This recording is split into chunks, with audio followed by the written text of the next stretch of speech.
One of the deadliest hurricanes in history just hit America. A lot of damage overnight, several deaths being reported. Thousands of homes are destroyed, millions are still without power, and there's over $150 billion in damages. So today we'll be joining Team Rubicon, who are cleaning up the aftermath. And at the end of this video, visiting the area of Florida hit the hardest. There's nothing left but a roof of that home. First impression, there is trees just falling over into people's houses. Literally just a garage over here that's been torn to pieces. There's debris all in the road. Wow. That is something right there. It's the scale of this. Like how strong these winds must have been to literally rip off a roof that size is insane. It looks like something out of a movie. The next spot we're heading to is Tampa Bay Times. Their office building got hit by a crane. Dude, that's a crane right there. I don't know how you begin even rebuilding something that severely damaged. Like the side of this building has just been ripped to shreds. So we've just arrived at a mobile home park. These houses are totally destroyed now. And they don't even have power, they're still hooked up onto a generator. Now the reason I've flown to Florida is to join the volunteer group Team Rubicon, who respond to disasters all over the world. Because after watching the news, I wanted to help rebuild some of the damage caused by the hurricane. This is just one of many communities that these guys are just helping to actually clear debris and fix the homes up. We're about getting like safety gear. I feel like if I put this on wrong, it may be actually life-threatening. So we're gonna go in, we're gonna clear out all of the drywall. We're talking about mold, we're talking about bacteria, all this stuff that you really shouldn't be around. So we had to be extremely careful entering this home. This line is where the water flooded to. There's literally mold that is already building up on the walls because of the water, and that's why they're having to tear it down right now. You might find snakes too, so just be careful. In the walls? In the walls, yeah. Now we have 3 jobs to complete with Rubicon before later in this video heading to the area of Florida hit the hardest by this hurricane. But my first task of the day was clearing toxic debris. Literally just shoveling someone's broken home. And that's when we learned of an even scarier danger caused by this hurricane. Well, guess who got flesh-eating bacteria? She died. Is there any way we can try and prevent the flesh-eating bacteria? Well, just make sure that you don't have any cuts on your hands when you're handling some of this stuff. The flooding has basically brought in this really deadly bacteria, and it's living in the damp foundations of these homes. But we didn't have time to worry, because I've been given my second job of the day. Come on, we're gonna start sledging. Sledgehammering, Debbie? Yep, here. Right where it's hollow. Are you sure you trust me with this? I do, as long as it's going towards the wall and not at me. Yeah, this home has literally already had to go through this process because the hurricane Ian.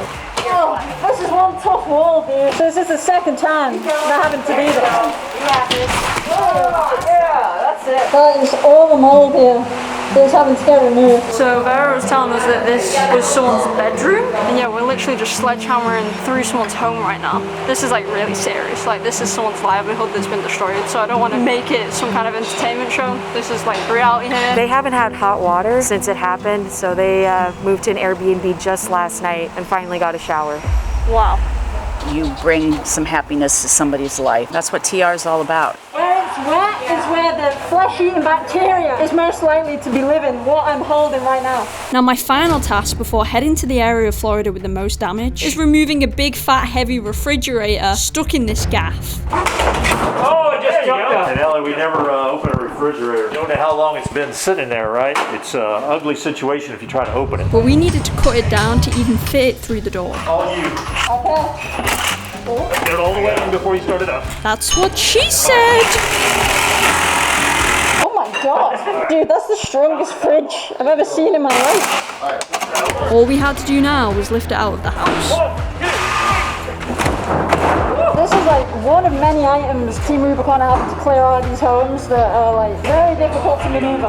And roughly like how many homes are you dealing with in Florida now? Our group is probably going to end up in the end of the month, 75, 80 homes. Our job is to come in here and help them take that first step towards recovery. So we have wrapped for the day with Team Rubicon. I just kind of want to share with you guys their living situation right now. Aren't sleeping in the best conditions. This is their base camp. These are cots that are donated by American Red Cross. That hard day's work that you mentioned is one of those things that really helps people get that good night's sleep. This relies on people donating. Absolutely. So guys, please go down to the website, link in the description. After seeing the incredible work Rubicon are doing, we were now going to make a trip out to Manasota Key. The area of Florida hit the hardest by this hurricane, with homes far beyond repair. Because the media moved on so fast after the hurricane passed, but I want to know the reality of this aftermath and whether a community like this is even able to rebuild. Oh my god. Misplaced boats are a common theme. Oh wait, shit, that house is like in the middle of the road. What's wild is like this would be like my vacation spot. You know, on the weekends I'd go down here and go to the beach. It's just absolutely unrecognizable. This is wild. I'm speechless, to be quite honest. This entire street and area is destroyed. This house is collapsed. That one has managed to escape serious damage, but this one literally next door, just destroyed. I don't even know how you begin rebuilding that. I don't think you can. And that's when we bumped into some locals already clearing through rubble of a home. What was your name, sorry? Wanda Hull. And this is your friend's home, correct? Yes. Water that went in here over 6 foot high. And is this home salvageable? I think it is. I'm guessing that refrigerator was sitting right there, and it floated enough to where it fell over, and it just floated around. But see, everything up above Everything looks above the great. waterline. This was a really nice, cute little house. It was an Airbnb. Yeah, it was an Airbnb. If you look at this door right here, the water broke and went crashing through. But this wasn't even the worst of the damage. Some homes in this area, I presume, are beyond fixable. Yes, I mean, you see across the street, there's nothing left but a roof of that home. What happens to these residents? I think they'll just have to start over. Honestly, this is the worst home we've seen yet. You can see what's left of the bathroom and the toilet there. These people can't live here anymore. This is literal concrete, guys. The road's concrete that has just snapped. That's how powerful these winds and storm was. A reason why this area got hit the hardest is it's because it's literally on the coastline. So obviously when the storm hits and water comes in to flood, these are the houses that are most exposed and get hit the hardest. This tree has been blown over and knocked into this home. And then we came across an actual homeowner who'd experienced significant damage. There's a house over there that's gone. The one over there is gone. Your belongings just blew out of this window? Yeah, the sleeper sofa. The TV was still here. Everything else is gone. Can't get in there. All the beds were just tossed on top of each other. Funny thing is we have brand new hurricane windows on order to be installed in November. Wow. And if they'd been here, we probably would have had saved the house. Shredded. We had just finished it. It was brand new. You just have to start fresh. Yeah. This community is strong. This hurricane has just torn down people's houses and a lot of them aren't prepared to leave. It's really admirable. But the last couple we interviewed had one of the most heartbreaking stories I've heard yet. And we thought we were prepared, but we weren't, not for this. Those are good friends right over there and their house is completely gone. I guess we were really emotionally drained for our neighbors. And a lot of people can't afford the flood insurance. Did you guys have the flood insurance? Or? No.